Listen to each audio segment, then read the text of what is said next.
afternoon, depending on where you are. Welcome, everyone. I am very happy to have you with us today at the National Institutes of Health Office of Dietary Supplements webinar. I'm Barbara Sorkin. I'm the NIH Office of Dietary Supplements co-director of the Consortium Advancing Research on Botanicals and Other Natural Products, and I coordinate this seminar series for our office. Before introducing today's speakers, I have two brief announcements. First, our coming attractions. Our next ODS webinar at 11 a.m. US Eastern Time on Wednesday, April 19th, will be a panel presentation on and by the Anemia Task Force. Our colleague Dan Rayton from the NIH's Eunice Kennedy Shriver Institute for Child Health and Human Development, NICHD, will bring together, virtually of course, Anemia Task Force colleagues from academia and from the US Agency for International Development to talk about what they've learned and future directions. Those of you who are on our ODS seminars mailing list will be getting a flyer for that shortly. If you're not on our email list and you'd like to be, please let us know at the email address that I'm going to be putting in the chat as soon as I stop talking. Next, some webinar logistics. There they go. In the interest of audio quality, we've muted all of you on entry, and we ask that you please stay muted to avoid transient noise until the final questions and answers. You do have access to the chat. We encourage you to put any questions that you have in the chat as they arise. If you have any burning questions that I see, I will try to get Dr. Nestle's attention so that we can address them immediately. Otherwise, we will take as many as we can fit at the end. Please also use the chat if you're experiencing technical problems with the webinar audio or visual or the closed captions, and one of us will try to help. And now I have the pleasure of introducing today's speaker.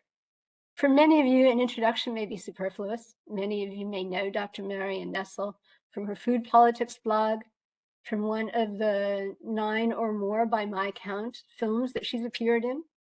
This is not typical for our ODS seminar speakers, or from one of her 15 or so books. What you may not know is that Dr. Nestle, who is not related to the Swiss food conglomerate that spells its name the same way, started out in more basic biological research. She earned her BA in bacteriology and her Ph.D. in molecular biology from UC Berkeley. That's University of California, of course. She did her postdoctoral research in biochemistry and developmental biology at Brandeis University, joined the faculty there, was assigned to teach a course in nutrition, and according to Wikipedia, fell in love with food, nutrition, and the possibilities of using them to teach critical thinking in biomedical research, scientific research. From 1976 to 1986, Dr. Nestle was the Associate Dean for Human Biology at the School of Medicine at the University of California, San Francisco, where she developed a nutrition teaching program for medical students, or to teach them nutrition. In 1986, she became staff director for nutrition policy in the Office of Disease Prevention and Health Promotion for the Department of Health and Human Services, where she was managing editor of the 1988 Surgeon General's report on nutrition and health, and contributed to a 1989 Food and Nutrition Board report titled Diet and Health, Implications for Reducing Chronic Disease Risk. In 1988, Dr. Nestle was appointed professor and chair of what is now the Department of Nutrition and Food Studies in the Steinhardt School of Culture, Education, and Human Development Studies at New York University. And she is now the Paulette Goddard Professor of Nutrition and Food Studies in Public Health Emerita in that same department. Her many honors and awards, and I promise I'm not going to go through them all today because I'm sure you'd rather hear Dr. Nestle, include 2 different James Beard Awards for 2 different books, the American Public Health Association's Food and Nutrition Section Award for Excellence in Dietary Guidance. In 2011, she was named a Public Health Hero by the University of California School of Public Health at Berkeley, and was listed by Forbes magazine as one of the world's 7 most powerful foodies. More recently, in 2018, she earned a Trailblazer Award from the International Association of Culinary Professionals and the Grande Dame Award from Les Dames d'Escoffier International. So I could go on, but you'd rather hear from Dr. Nestle, I'm sure, and I want to make sure we have time for discussion after this. So rather than list all her awards. Dr. Nestle, I am going to stop sharing. The microphone is yours, and we are delighted to hear from you. I'll just stay on for a minute. If you don't hear from me again, we're hearing you beautifully. So Dr. Nestle, we will want you to share your screen one more time. So if you can go down, I made you the presenter, go down and click that share button at the bottom of your window on the WebEx real quick. I've lost that. You just messed me up. I've lost the whole thing. Oh, goodness. All right, there's the share button. Sorry, everybody. I'm technologically challenged. There we go. And open up that presentation. You're getting it. And then here, how's that? That's great. That's perfect. Got it. All right. Thank you very much, Barbara, for that somewhat embarrassing introduction. I'm really happy to be here today to talk to you in the Office of Dietary Supplements. As you can see, I write books about food politics. That's what I've been doing for the last 20 years or so. My most recent book is a memoir. The first question you have to ask is, what's that about? And the first thing that I had to learn in writing a memoir was the difference between biography and memoir. A biography is something that's based on facts. A memoir is based on how you feel about those facts. I refer to the memoir as my first work of fiction. And I'm asked constantly why a memoir. The reason was that the pandemic sent me upstate New York, away from libraries, away from my office. I usually do very, very carefully researched books about food and nutrition advocacy. And I thought, well, I'm stuck upstate. I can't get into any of my research materials. Maybe it's time to try to address the questions that I'm constantly asked. How did I get into this? Why do I do what I do? When did I get interested in food? That entire variety of questions. And that's what I tried to do in the book. And by the time I was done with it, I realized that it illustrated any number of themes. One of them, the effects of childhood into adulthood. I was a woman in science in the 70s and 80s. I have a lot to say about what happened during that period. I talk a lot about what it took to overcome a lot of the barriers that I faced, the value of persistence, and the value of holding values throughout my career. So I just want to mention that because that's the commercial. Anyway, I hope that you'll consider reading it and enjoy it. But I'm here to talk to you about dietary supplements and other such matters. And I have to say right off the bat that I am a dietary supplement skeptic. And the reason for that is your fault. I read your website. And here's what I find on your website. Everybody takes dietary supplements, but most people don't need them. They have side effects. There's not much evidence for benefit. They need a lot more study. If you're going to use them, you need to use them with caution. The FDA doesn't regulate them. And I think you make a very strong case for all of that. So I'm a supplement skeptic. I went to one of the things about supplements that just absolutely fascinates me these days is they've now become sugar sweetened foods. You can buy any supplement in the form of a gummy these days. And there are gummies for kids, not only for kids, there are gummies for adults, there are gummies for men, there are gummies for women, there are gummies for sleep, there's gummies for digestive disorders, there are gummies for absolutely everything. And while I was wandering around in CVS looking at what all the gummies were, I happened to walk by one of the new pot stores in Manhattan, of which there are 1,500 illegal pot stores in Manhattan, and they have gummies too, and also candy corn. And the gummies contain either CBD or THC, or amusingly Delta H THC. And I mention that because I think these things are coming your way. They look like supplements to me. And eventually, when the FDA gets around to regulating them, I'm guessing they're going to you. And if you're not familiar with what's going on in the marijuana world, the CBD store on the left is one that opened in my neighborhood. This was a couple of days after it had been raided by the sheriff's department, because it's a half a block away from the one in the lower right-hand corner, which is the first legal marijuana store in Manhattan. And what you see there is the line in front of it that went around the entire block on the day it opened. And I will just say that these products are not only for people, they're for pets. That's in the upper right-hand corner. Every one of these stores sells CBD treats for pets. So where I am on supplements is, I think they're largely placebos. I happen to think that placebos are really important. I love placebo effects. We live in very tough times. Everybody I know is going through a great deal of distress.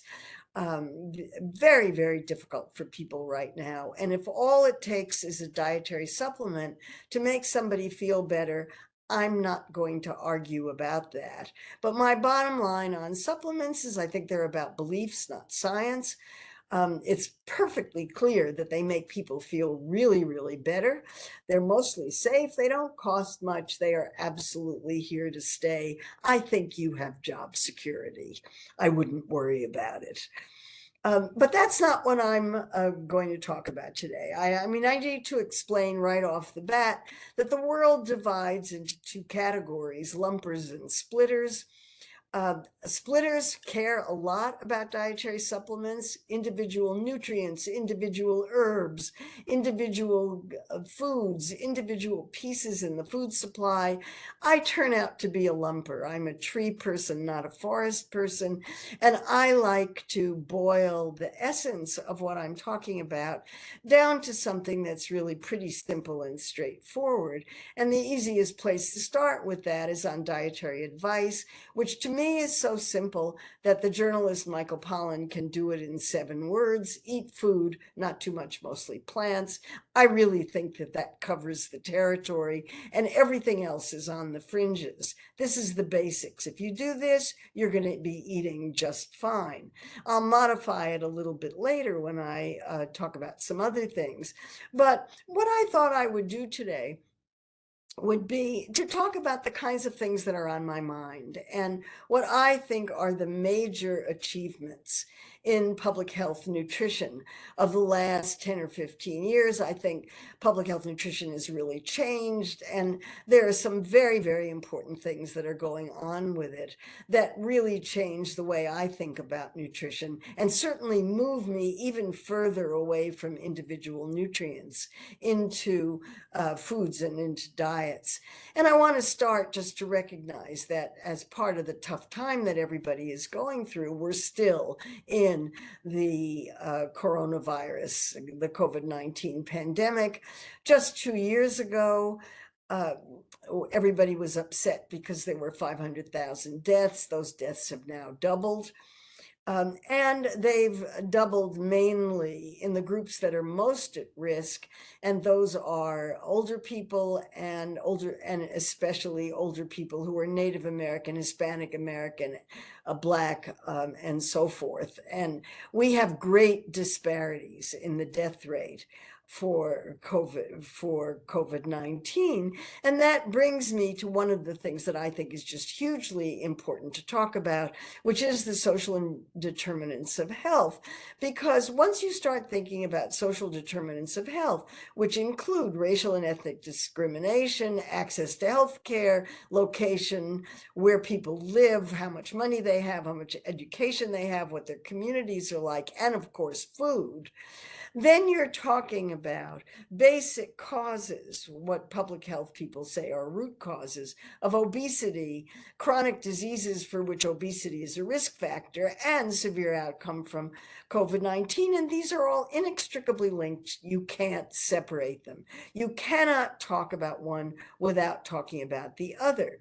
And so what I want to do is talk about what I think are the 3 most important things that have happened in the politics of food with a focus on food. And that is food systems thinking, which very much involves social and behavioral determinants of health, triple duty diets, and I'll talk about what those are, and the entire concept of ultra-processed foods, which I think is just hugely important. So let me start with food systems. Food systems, as I'm sure you know, is the term, the buzzword used to describe the connection between agriculture, food, nutrition, and health, how we grow, process, distribute, get, make, and waste food. And the point here is that you can't really understand why people make the food choices they do without understanding how our agricultural system works.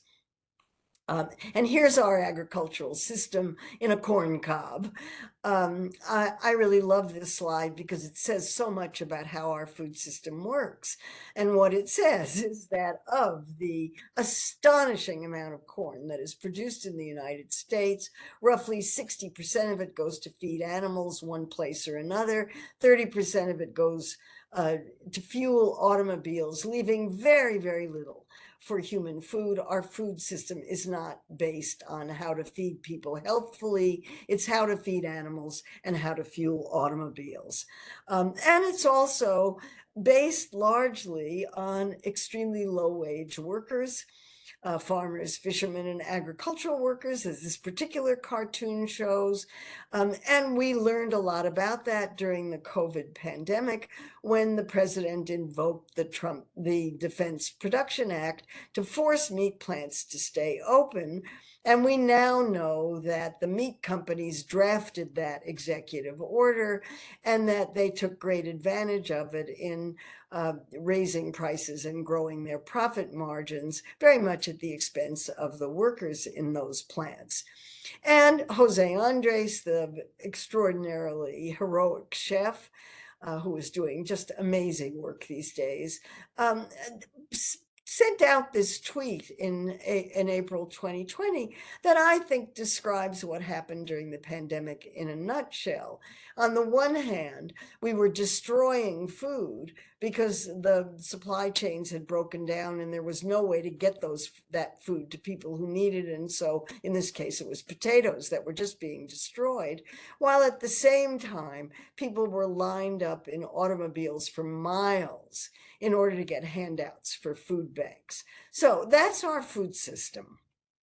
And it has problems. The big public health nutrition problems are the same as the global food system problems, and they involve hunger and food insecurity among a billion or so people, obesity, and the non-communicable diseases that it raises the risk for, that affect billions of people in the world, the environmental effects of how we produce and consume food, which affect everybody. And now we have the COVID-19 pandemic thrown into the middle of that, and they're all related to dysfunctional food systems in one way or another. If we could fix the food systems, we would go a long way to fixing those problems.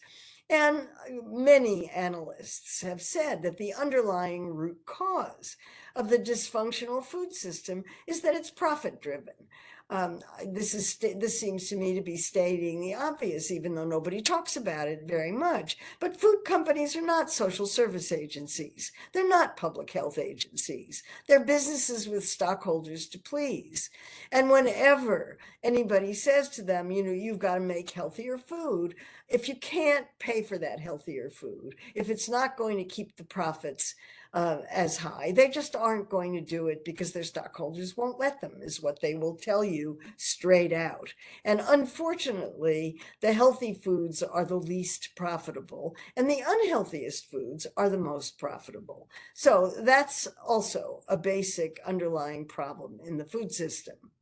So let me talk, that's the food system issues. Taking that food system approach, two reports from the Lancet that were published at the beginning of 2019 used food system approaches to look at these problems and advise developing triple duty dietary advice policies to do three things at once: prevent food insecurity, promote nutritional health, and prevent obesity and chronic diseases, and protect the environment, and do all three of those things at once.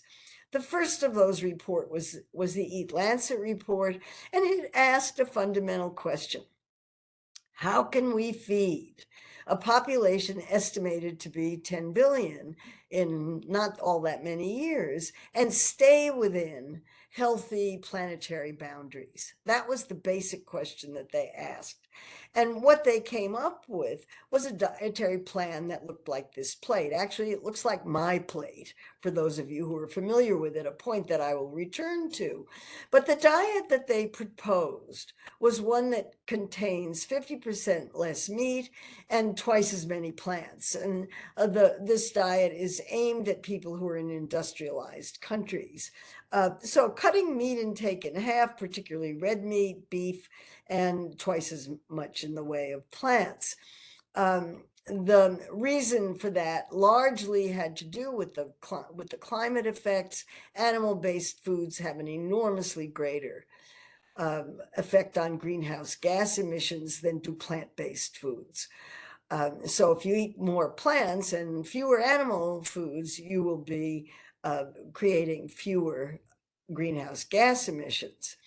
Well, the triple duty part of it, they showed in this cartoon. If you reduce consumption of red meat, beef, which you could do through taxes or health and environmental labeling or social marketing, you would create healthier diets that would prevent chronic diseases. You would have more land for growing food for people rather than for animals or automobiles, and you would have lower greenhouse gas emissions and would prevent climate change. So that's the point about the triple duty action. As you might expect, the report was met with a great deal of pushback. The meat industry obviously didn't like it. Fundamental lack of understanding, criticism, radical, irresponsible. I mean, they had lots and lots of things to say about the Eat Lancet report. But the Eat Lancet report was criticized on other grounds as well. It was criticized for having a vegan ideology and a first world ideology. It was criticized for being hypocritical, and it was criticized for being impossible to follow. So I'll start with the vegans, with the vegan ideology first. I've circled the names of the people who I personally know on this committee. I didn't know most of them. And to my knowledge, none of them is a vegan. Maybe some of them are, and I just don't know about it. And maybe some of the other people are. But I don't think it was vegan ideology. I think it was maybe first world ideology, but not vegan. The first world ideology came in the point that the planetary health diet doesn't do much good for people who are in real poverty. They need more meat. And I think this is a reasonable criticism, except that the people who make this criticism must not have read the report. And I have a lot of sympathy for people who did not read the report, because it's 50 pages of very small print. It's really dense. But in the report is a box that specifically discusses this issue. So the people who wrote the Eat Lancet report were very, very well aware that this was aimed at first world people. What I didn't understand and was really confused about was why the pushback on it was so extraordinarily extreme. Because to me, the planetary health diet, when you looked at what it looked like on a plate, looked exactly like what the Department of Agriculture put on a plate when it issued the My Plate food guide. Half the plate's fruits, vegetables, and plant foods, and the rest of it something else. So it's not all that radical. It's just that not everybody eats this way. I did think that one criticism made a lot of sense, and that was that the cost of the planetary health diet would exceed the total income of roughly 2 billion people in the world. And that was shown in this analytical, criticism of the Eat Lancet report, which showed that the bars are incomes of people in these countries, and in places like sub-Saharan Africa and South Asia, it would amount to the total income if you were going to eat healthy foods this way. So this is where policy is really needed, to try to make the cost of healthier foods less expensive than the cost of unhealthier foods. I actually thought the second report, which was largely ignored, it came out a week after the Eat Lancet report, and it just disappeared in the wake of that report. And this was a report titled The Global Syndemic of Obesity, Undernutrition, and Climate Change. And this report looked at the political issues connected with that, looking at what the politics of triple duty dietary advice might be, again from a food system perspective, and again looking at hunger, obesity, and climate change simultaneously. And that analysis talked about one of the barriers to achieving a diet that was healthier were consumptogenic economic systems. That's what they called them. I think consumptogenic must be a euphemism for capitalism, but they didn't want to use that word, I guess. And these are economic systems that prioritize corporate economic power, give the power in the economy to corporations, promote privatization of what used to be public goods, externalize the health and environmental costs of the food system, and neglect the risks of allowing corporations to have that much power.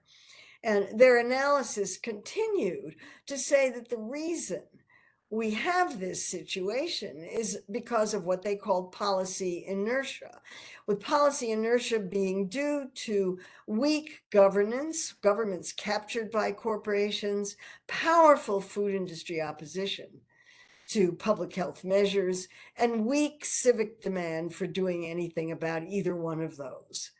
In order to change that, that Lancet Commission argued that a transformative social movement was needed to overcome the policy inertia and to try to get healthier diets that would be better for people and for the planet.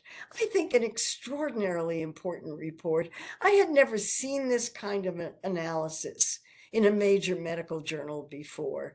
I think it was just hugely important. Maybe these are the two most important political food politics papers published. I like to use hyperbole, in decades.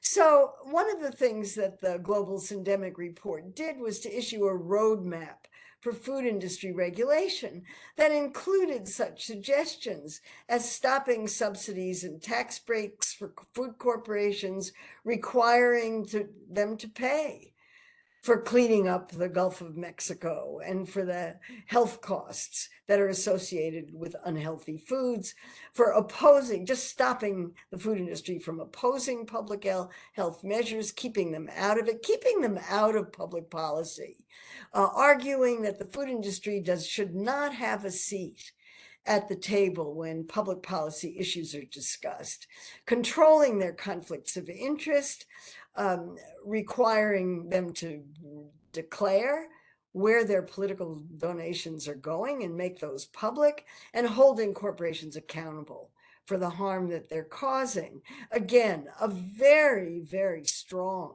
statement, something I have never seen in any other kind of statement in a major medical journal, even a European one, and Lancet is British.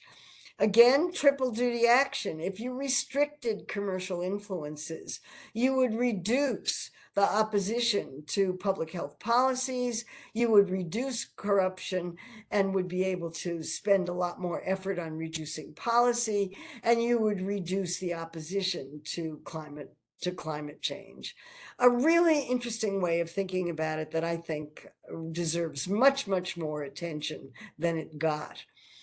And then the final criticism of the Eat Lancet report was, I tried it, I couldn't do it, nobody can do it. And that brings me to the third really important advance in nutrition that I think has happened in the last decades, and that is the concept of ultra-processed foods. Ultra-processed foods are linked to premature and preventable death. There are now roughly 1,000 studies that make that association. Ultra-processed foods are a relatively new concept. They were was set forth in 2009 by Carlos Monteiro, who's a professor of public health at the University of Sao Paulo in Brazil, and his colleagues. And they invented something called the NOVA classification. I wish it wasn't called that because NOVA doesn't stand for anything. But they suggested the concept of ultra-processed foods and defined it. And their definition divided foods, the NOVA classification divides foods into 4 categories: unprocessed or minimally processed foods, ingredients that are used in culinary preparations, foods that are processed. All foods are processed, but these are processed or minimally processed, and those are all food. We're not worried about those. But then they defined a 4th category that they called ultra-processed foods and drinks, what we generally unkindly refer to as junk foods, and they defined them.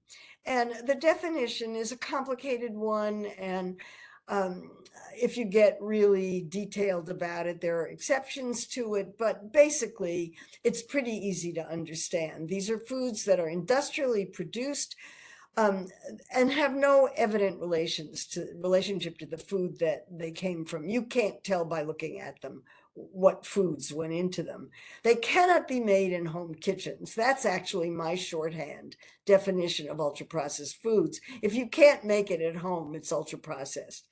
And they have a lot of color, flavor, and texture additives. They usually also have a great deal of added salt, sugar, or fat, but salt, sugar, and fats are culinary ingredients. And so they don't necessarily make a food ultra-processed. The easiest way to think about it is that corn is minimally processed, canned corn is processed, and Doritos are ultra-processed. A very easy way to tell the difference. And of course, the importance of it is the associated risk. In 2020 alone, and there have been several since, there were 6 systematic reviews that found strong associations of consumption of ultra-processed foods. And most estimates say that 60% of most people's calories in America come from ultra-processed foods. 60%. It's a lot. Associated risk of obesity, type 2 diabetes, heart disease, and overall mortality. The food industry loves ultra-processed foods. They can make them and ship them and store them. They can market them globally. They have this wonderful Western and modern aura, especially in developing countries. They don't cost much to make. They don't even cost much to buy. They're enormously profitable. And there is an increasing amount of evidence that they are irresistibly delicious, formulated to be irresistibly delicious, if not addictive. I have addictive in quotation marks because I don't really like to use the word to refer to foods because we have to eat to live. I don't know whether that's an addiction or not, but people feel like they're addicted to some ultra-processed foods, but they're irresistibly delicious. Michael Moss discussed that at enormous length and with a lot of evidence in his 2 books. And if you remember the old Frito-Lay ad, "Bet you can't eat just one," that sums up the irresistibly delicious part in a nutshell, or in a potato chip anyway. So we now have evidence that that these foods do something different, and they are irresistibly delicious and may be addictive. And that, of course, comes from Kevin Hall's work. I know you're all familiar with this, so I won't go into it in great detail, but just when people ate ultra-processed foods, they ate 500 more calories a day without realizing it. Now, I put 3 exclamation points after 500 calories because most dietary studies they think they've done something really terrific if they find a difference of 50 calories. They think they've really got something enormously statistically significant. He showed a difference of an average of 500 calories. This is enormous. And being a very good scientist, and by the way, since I'm doing her hyperbole, I think this is the most important nutrition experiment done in the last 50 years, bar none, since vitamins. He, being a very good scientist, tried to figure out what it was that made them eat more, because they didn't realize the subjects in the study didn't realize they were eating more. And the only thing that he came up with was that they were eating at a faster rate. They ate more, and they ate more quickly. And more recently, his group has done an investigation where they find that energy density, the number of calories in a product, the speed of eating, and the hyperpalatability is what makes people eat more. And it's the hyperpalatability that really goes with the ultra-processed foods that seems to make the difference. So the obvious implication of that is to minimize intake of ultra-processed foods. And I was very happy to see that the instructions to the 2025 Dietary Guidelines for Americans says that that committee is supposed to review the relationship of ultra-processed foods, I think, to heart disease. But I think it'll be very interesting to see what they come up with. So this requires then a modification of Michael Pollan's 7-word haiku. When it says eat food, by food he means everything except ultra-processed foods, is what we have to say there. So what makes me really uncomfortable is that this is the opposite. Remember, I'm a lumper. And as a lumper, I'm very uncomfortable with the direction that nutrition science is taking right now, which is increasingly to splitterdom.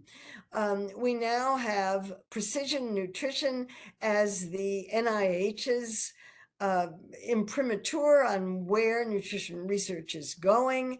The food industry is extremely interested in precision nutrition because if you deal with nutrients in foods, it's really easy to make foods that will do whatever your nutritional standards turn out to be. And the guiding principles for personal nutrition were funded by the International Life Sciences Institute, which now has another name, but it's a very well-established food industry front group. And the whole food as medicine initiative, which is coming out of various colleges, out of the Aspen Institute, and even out of the White House Conference on Hunger that took place late last year. There's a big push towards food as medicine.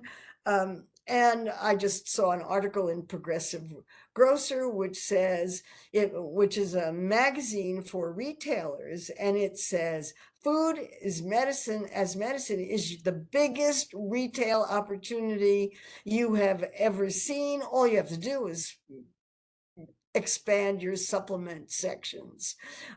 Again, lumpers versus splitters.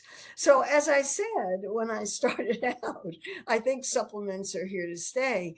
And the Food as Medicine initiative, which by the way, was explained to me as something that plays very well with Congress, is here to stay. And therefore supplements are here to stay. And therefore you have job security. So that's what I have to say about supplements and where we are with nutrition right now. My own work I think of as being very much focused on advocacy. I'm very, very interested in making sure that people eat as healthfully as possible. I put that under the heading of vote with your fork. But I also think everybody needs to understand the politics behind this, and that's where vote with your vote comes in. And I will stop here and just say that I'm showing this so that you can see that I haven't changed a bit. And I'm very, very happy to have had the opportunity to talk to you and to share these remarks with you today. And I'm looking forward to hearing your reaction. Thanks very much. Marion, thank you so very much for that. I love your outspokenness. And I I love have that. tenure. Oh, look at all those clapping hands. Can you see them? No. Um, so yes, there are lots of clapping hands, and there is some pushback. And Good. as you may have imagined, and I'm going to stop with a comment/question from Duffy Mackay, who you probably know. His comment/question is, I guess it's a comment. Food and Drug Administration does not regulate supplements, but has clear processes for regulatory oversight, including rules, guidelines, notices, inspections, warnings for bad actors. So could you better characterize what you meant about not being regulated? Because of course, I'm sure having been in the government, you're aware that there are regulations in dietary supplement health and education, which of course Well, is what created the Office of Dietary Supplements at NIH. yeah. You may call them regulations. I do not. I think they're unregulated. And that's because of the Dietary Supplement Health and Education Act of 1994, which essentially took the FDA out of the supplement management regulation category, although it does get involved when there are egregious problems with supplements, but otherwise stays out of it and keeps hands off. And the result of that is that everybody, as you very well know, you don't know what's in supplements. Supplements can say pretty much anything they want about what good they do, as long as they carefully avoid the wording that the FDA doesn't like. I think they need to be regulated more, and I think that CBD needs to be regulated more, and I think we'll get that eventually. That's my prediction. And Amy Sapola said, how can you say that they are not science-based? Of course, we at the ODS with colleagues around the NIH and across the country and the globe do support a lot of research on dietary supplements. Yeah, I think you're aware of that. So. Yeah, I think there's been a lot of dietary supplement research, and it usually shows that they don't do much. They don't make healthy people healthier. That's the way I would put it. I mean, they're great for people who have nutrition deficiencies, but to try to demonstrate that a supplement makes a healthy person healthier is very, very difficult to do, and it hasn't been done very much.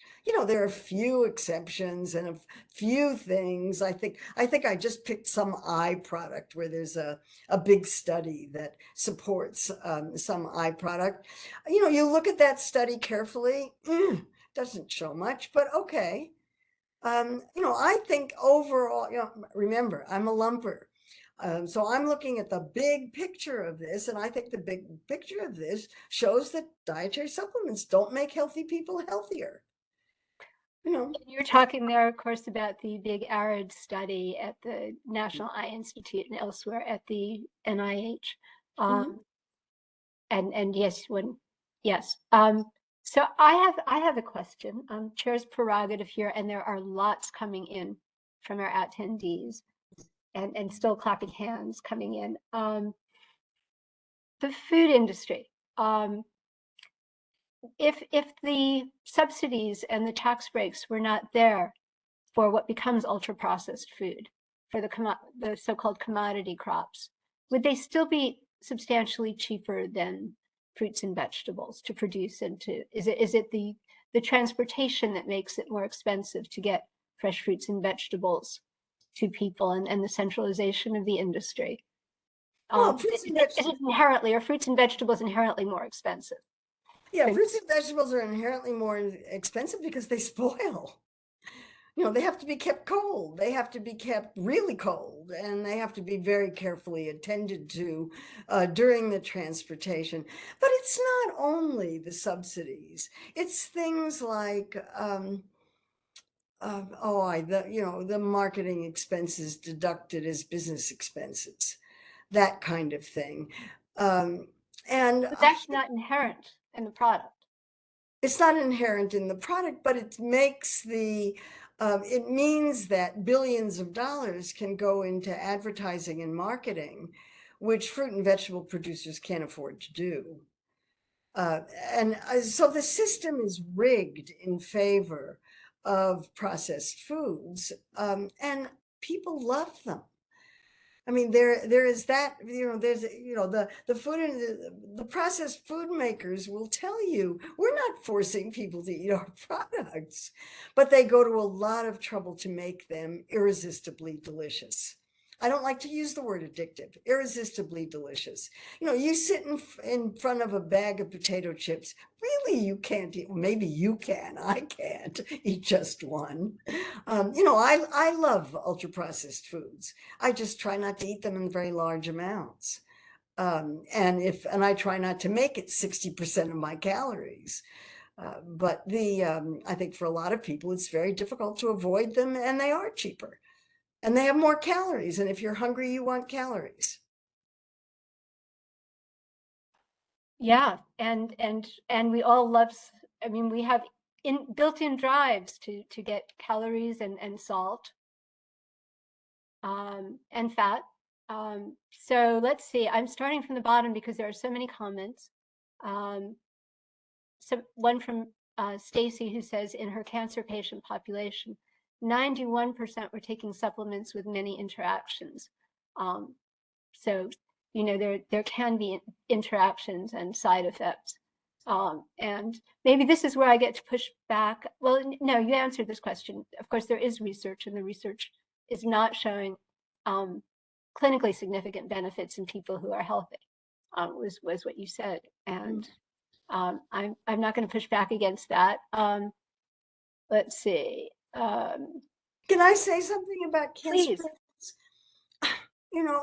If somebody has an incurable cancer, and I don't know what I mean, I once was asked by the husband of a friend of mine, and she was dying of lung cancer, and he asked me to come and comment on the supplements that she was taking. And I walked into their house, and they had a dining room table in which half the table was covered with supplements, bottles of different kinds of supplements. And I didn't even know where to begin. It was a very, very awkward situation. What I tried to do was to suggest not taking huge amounts of vitamin A, and huge amounts of fat soluble vitamins, but there was no point in even discussing it, because they had gone to some healer who had said that these things would cure her cancer, and there was nothing I could do or say in that.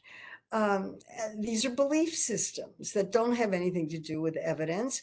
And I don't want to argue with people about belief systems, because those belief systems could have a very powerful healing effect. In her case, it didn't work. But I consider it one of the saddest things I was ever involved in. So I'm not very comfortable with large numbers of supplements for cancer patients. Yeah. They have, many cancer patients have enough trouble consuming food. Right. Without trying to swallow a lot of supplements, or perhaps that's why they're taking the supplements, to try to make up for that. Let's see, I had a question that just slid off my screen. And perhaps, so here's a question from Peter. With the overall direction of nutrition worldwide, and especially in first world countries,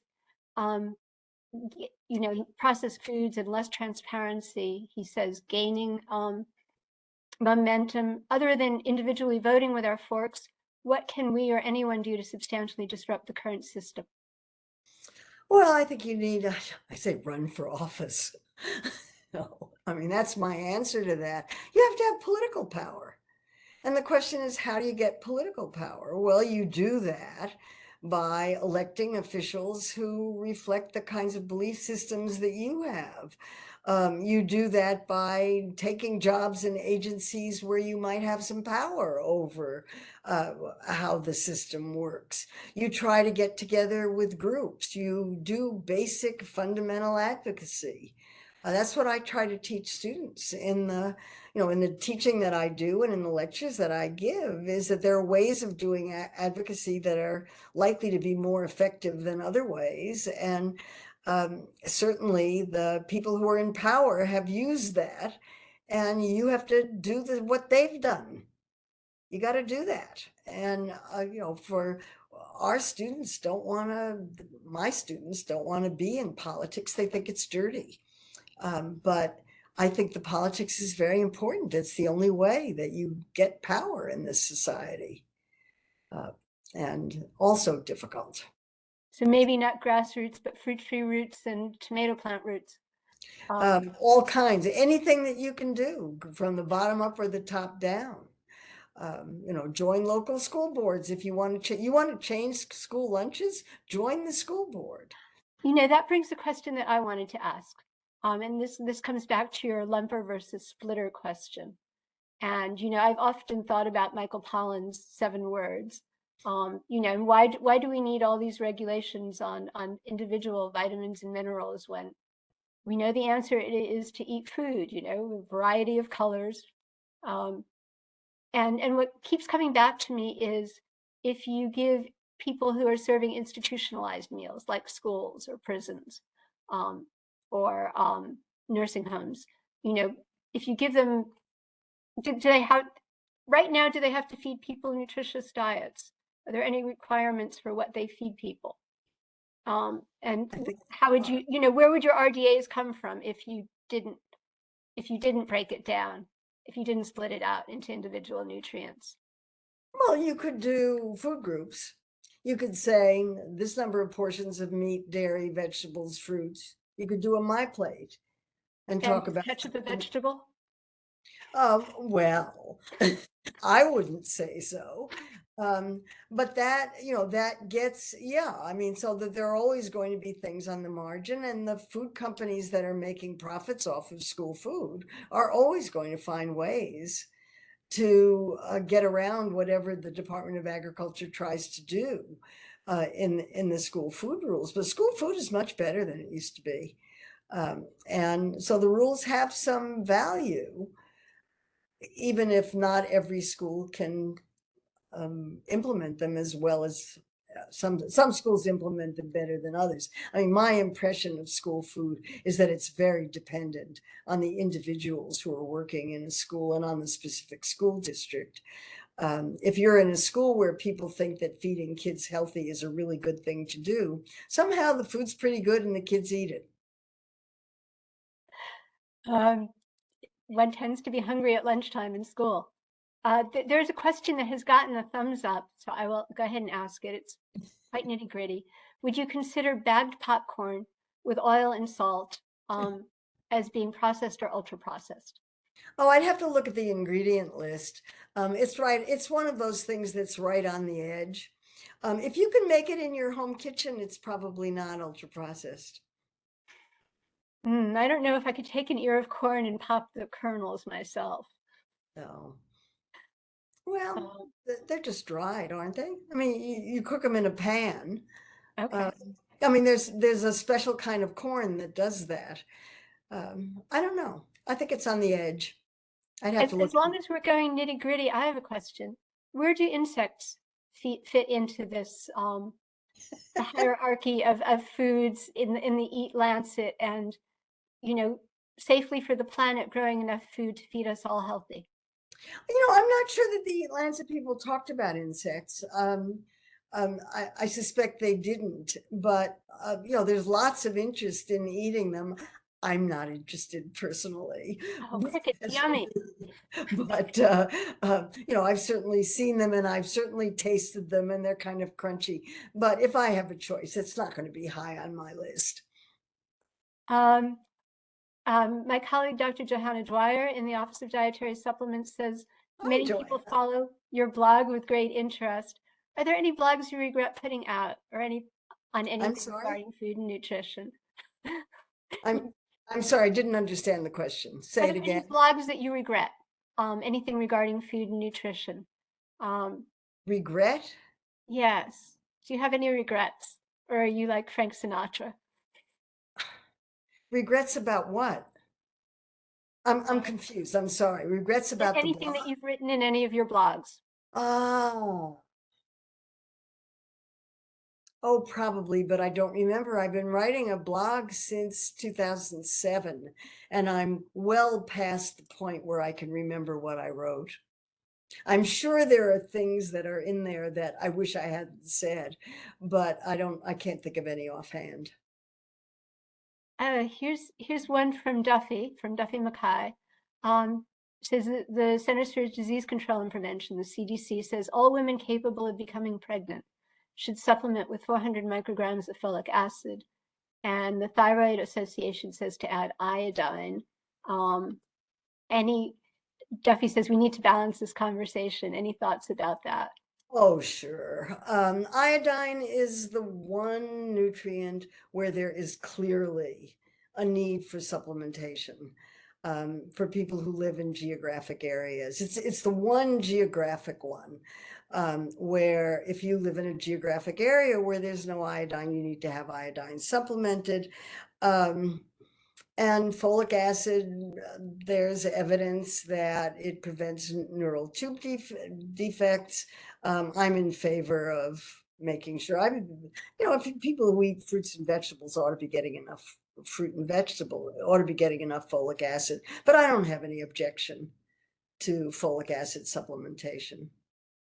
And I might add that when you buy salt in the supermarket, if you buy regular salt, it usually has iodine added to it. It's iodized salt. That's not necessarily true of the salt in ultra processed foods. So that's true. Yeah. But iodine is the one clear example where you must have something supplemented if you live in an area that doesn't have it. if not your salt, yeah. And then here's one that you might want to speak to.